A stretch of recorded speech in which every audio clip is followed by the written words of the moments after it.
السلام علیکم ناظرین و سامعین۔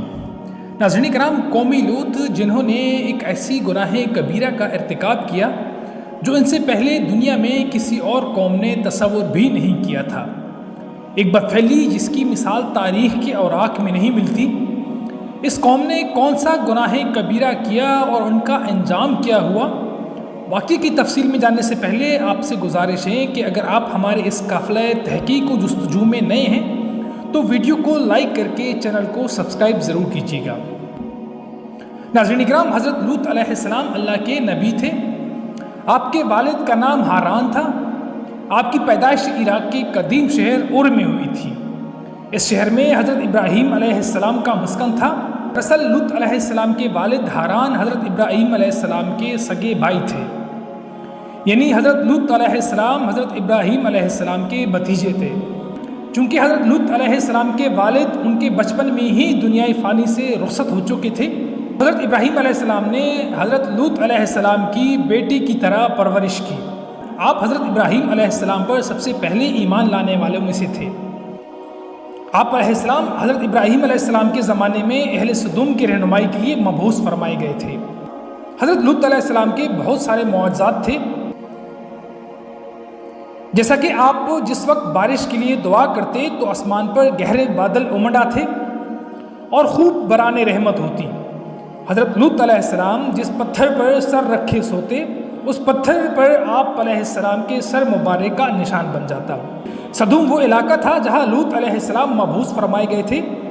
سدوم کے گرد و نواح میں 5 انتہائی خوبصورت شہر آباد تھے، جن کی آبادی تقریباً 1 لاکھ افراد پر مشتمل تھی۔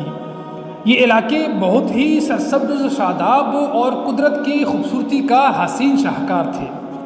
یہاں باغات کثیر تعداد میں موجود تھے۔ خوبصورت کھیتیاں یہاں کی ضروریات سے بڑھ کر تھیں۔ اردن، شام اور اسرائیل کے درمیان بسا ہوا یہ علاقہ نہایت ہی زرخیز تھا۔ طرح طرح کے اناج، میوے اور پھل بکثرت موجود تھے۔ یہی وجہ تھی کہ آس پاس کے باشندے اپنی غذائی ضروریات کے لیے ان بستیوں کی جانب آتے تھے، مگر یہ بات اہل سدوم کو ذرا بھی پسند نہ تھی۔ ان کے خیال میں ان کی بستیوں میں پیدا ہونے والے پھلوں، میووں اور اناج پر صرف اور صرف انہی کا حق ہے۔ وہ نہیں چاہتے تھے کہ آس پاس کے باشندے ان کے علاقے میں آئیں۔ ایک دن اہل سدوم اس بات پر بحث و مباحثہ کر رہے تھے کہ باہر سے آنے والوں باشندوں کو یہاں آنے سے کیسے روکا جا سکے۔ اسی لمحہ ابلیس ان کی محفل میں ایک بزرگ بن کر آ گئے اور کہا کہ اگر تم لوگ ان باشندوں سے پیچھا چھڑانا چاہتے ہو تو میری بات پر عمل کرو۔ اس اجنبی بزرگ کی بات محفل میں موجود لوگ انتہائی توجہ سے سن رہے تھے۔ ابلیس نے کہا، میں کل آ کے اس کا حل بتاؤں گا۔ دوسرے دن شیطان ایک انتہائی خوبصورت اور جوان لڑکے کی بیس میں آ گیا اور انہوں نے مردوں کے ساتھ بدفعلی کرنا سکھایا۔ ابلیس نے کہا، اگر تم ان باشندوں سے نجات چاہتے ہو تو ایسا کرو کہ جب بھی کوئی شخص تمہاری بستی میں آئے تو تم لوگ زبردستی اس کے ساتھ بدفعلی کرو۔ اس طرح یہ باشندے اس بستی میں آنا چھوڑ دیں گے۔ اپنی نفسانی خواہشات کے لیے مردوں سے بدفعلی اس قوم کا دستور بن گیا تھا۔ یہاں بے حیائی بہت عام ہو گئی تھی۔ حکمران، سردار اور رؤساء ہر طبقے کے لوگوں میں یہ پھیل چکا تھا۔ بھری محفلوں میں یہ لوگ اس بدفعلی کو کر کے خوش ہوتے تھے۔ کوئی بھی محفل اس کام کے بغیر ادھوری سمجھی جاتی تھی۔ خاص کر مسافروں میں کوئی خوبصورت جوان لڑکا ہوتا تو یہ لوگ اسے اپنی ہوس کا نشانہ بناتے۔ تلمود میں لکھا ہے کہ اہل سدوم اپنی روزمرہ زندگی میں سخت ظالم، دھوکے باز اور بد معاملہ تھے۔ کسی بھی مسافر کا ان کی بستی سے باخیریت گزر نہ ہوتا۔ کوئی غریب ان کی بستی سے روٹی کا نوالہ حاصل نہیں کر سکتا تھا۔ کئی دفعہ ایسا ہوتا تھا کہ دوسری بستی کا باشندہ ان کے علاقے میں فاقوں سے مر جاتا اور یہ لوگ اس کی لاش کے کپڑے اتار کر انہیں برہنہ حالت میں دفن کر دیتے تھے۔ اپنی اس بستی کو ان لوگوں نے ایک باغ بنا رکھا تھا جس کا سلسلہ میلوں تک پھیلا ہوا تھا۔ اس باغ میں وہ علل بدکاریاں کرتے تھے۔ ناظرین اکرام، حضرت لوط علیہ السلام نے انہیں توحید کی دعوت دی اور بدکاری کے اس غلیظ عمل سے توبہ کرنے کا حکم دیا۔ حضرت لوط علیہ السلام نے فرمایا کہ تم بے حیائی کیوں کرتے ہو؟ کیا تم عورتوں کو چھوڑ کر اپنی ہوس کے لیے مردوں کی طرف مائل ہوتے ہو؟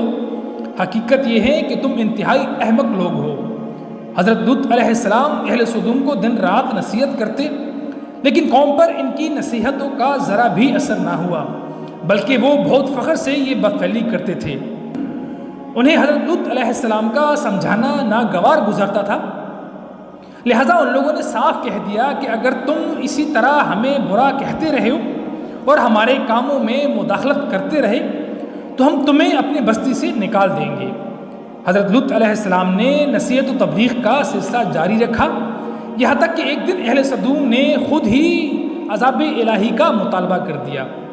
اللہ رب العزت نے اب تک انہیں ڈھیل دے رکھی تھی، لیکن جب انہوں نے حضرت لوط علیہ السلام سے کہا کہ اگر تم سچے ہو تو تم ہم پر عذاب لے آؤ، لہٰذا ان پر عذاب الہی کا فیصلہ ہو گیا۔ اللہ تعالیٰ نے اپنے خاص فرشتوں کو دنیا کی طرف روانہ فرمایا۔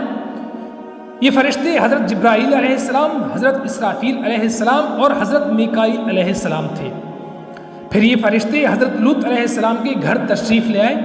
حضرت لوط علیہ السلام نے جب ان خوبصورت اور جوان لڑکوں کو دیکھا تو سخت گھبراہٹ اور پریشانی میں مبتلا ہو گئے۔ انہیں یہ خطرہ محسوس ہوا کہ اگر قوم کے لوگوں نے انہیں دیکھ لیا تو نہ جانے وہ ان کے ساتھ کیا سلوک کریں گے۔ حضرت لوط علیہ السلام کی زوجہ کا نام وائلہ تھا، اس نے آپ علیہ السلام پر ایمان نہ لایا تھا، وہ منافقہ تھی، وہ کافروں کے ساتھ تھی، لہٰذا انہوں نے اہل سدوم کو یہ خبر دی کہ حضرت لوط علیہ السلام کے گھر نوجوان لڑکے مہمان ٹھہرے ہوئے ہیں۔ یہ سن کر بستی والے حضرت لوط علیہ السلام کے گھر پہنچے۔ جب حضرت لوط علیہ السلام نے دیکھا، حضرت لوط علیہ السلام نے فرمایا، اے لوگو، تمہاری عورتیں تمہارے لیے جائز ہیں، لہٰذا مجھے اپنے مہمانوں کے سامنے رسوا نہ کرو۔ کیا تم میں سے کوئی بھی شائستہ آدمی نہیں؟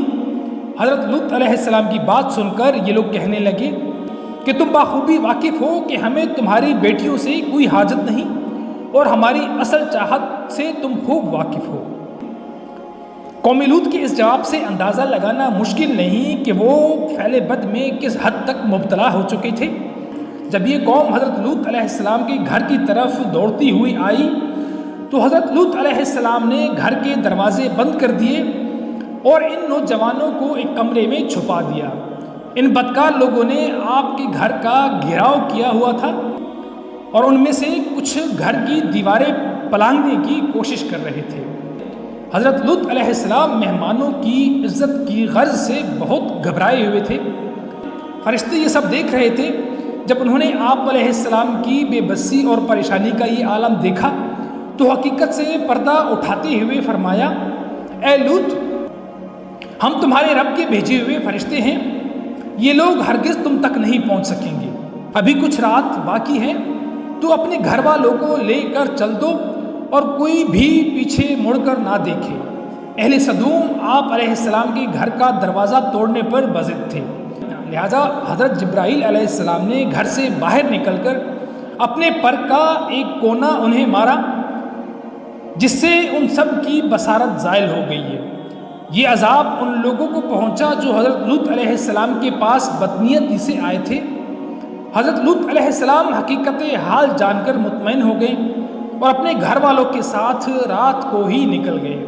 ان کی زوجہ بھی ان کے ساتھ تھی، لیکن کچھ دور جا کر واپس اپنی قوم کی طرف پلٹ آئی اور قوم کے ساتھ جہنم رسید ہو گئی۔ صبح کا آغاز ہوا تو حضرت جبرائیل علیہ السلام نے بستی کو اپنے پر سے اکھاڑ دیا اور پھر اپنے بازو پر رکھ کر آسمان کی طرف چلے گئے، یہاں تک کہ آسمان والوں نے کتے اور مرغوں کی آوازیں سنی اور پھر اس بستی کو زمین پر دے مارا، جس کے بعد ان پر پتھروں کی بارش ہوئی۔ ہر پتھر پر مرنے والے کا نام لکھا ہوا تھا۔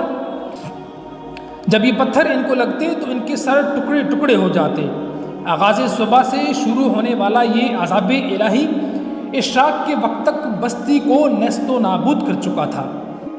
قوم لوط کی ان خوبصورت بستی کو اللہ رب العزت نے بدبودار اور سیاہ جھیل میں تبدیل کر ڈالا، جس کے پانی سے رہتی دنیا تک کوئی فائدہ نہیں اٹھایا جا سکتا۔ سمندر کے اس خاص حصے میں کوئی بھی جاندار زندہ نہیں رہ سکتا، اس لیے اس کو ڈیڈ سی بھی کہا جاتا ہے، جو آج اسرائیل اور اردن کے درمیان واقع ہے۔ ماہرین آثار نے 10 سال کی تحقیق کے بعد اس تباہ شدہ شہر کو دریافت کیا تھا۔ تحقیقات سے پتہ چلا کہ کہ اس شہر میں زندگی کا کوئی نام و نشان تک نہیں۔ شہر کے راستوں اور کھنڈرات کو دیکھ کر آرکیالوجسٹ نے یہ اندازہ لگایا کہ جب یہ شہر تباہ ہوا تو لوگ اپنی روزمرہ کے معمولات زندگی میں مصروف تھے اور یہاں زندگی اچانک ختم کی گئی تھی۔ اہل سدوم جنہیں پتھر بنا دیا گیا تھا، ان کے بت آج بھی ڈیڈ سی یعنی بحیرہ مردار کے پاس موجود ہیں، جو تا قیامت لوگوں کے لیے عبرت کا نشان ہے۔ آج یورپی ممالک میں انسانی آزادی کے نام پر اس بدکاری کی اجازت دی جاتی ہے اور اس فحش عمل کو فخر سمجھا جاتا ہے، مگر حقیقت یہی ہے کہ ہم جنس پرستی قدرت کے بالکل خلاف ہے، جس سے انسانی معاشرہ تباہ و برباد ہو جاتا ہے۔ روایتوں کے مطابق حضرت سلیمان علیہ السلام نے ایک دن شیطان سے پوچھا کہ اللہ کے نزدیک سب سے بدترین عمل کیا ہے؟ تو ابلیس نے جواب دیا کہ ہم جنس پرستی۔ حضرت ابن عباس رضی اللہ تعالیٰ عنہ سے روایت ہے کہ رسول صلی اللہ علیہ وآلہ وسلم نے فرمایا، اس شخص پر اللہ تعالیٰ کی لعنت ہو جو قوم لوط کا عمل کرے۔ آخر میں دعا ہے کہ اللہ تعالیٰ ہمیں نیک اعمال کرنے اور ان پر عمل کرنے کی توفیق عطا فرمائے۔ آمین ثم آمین۔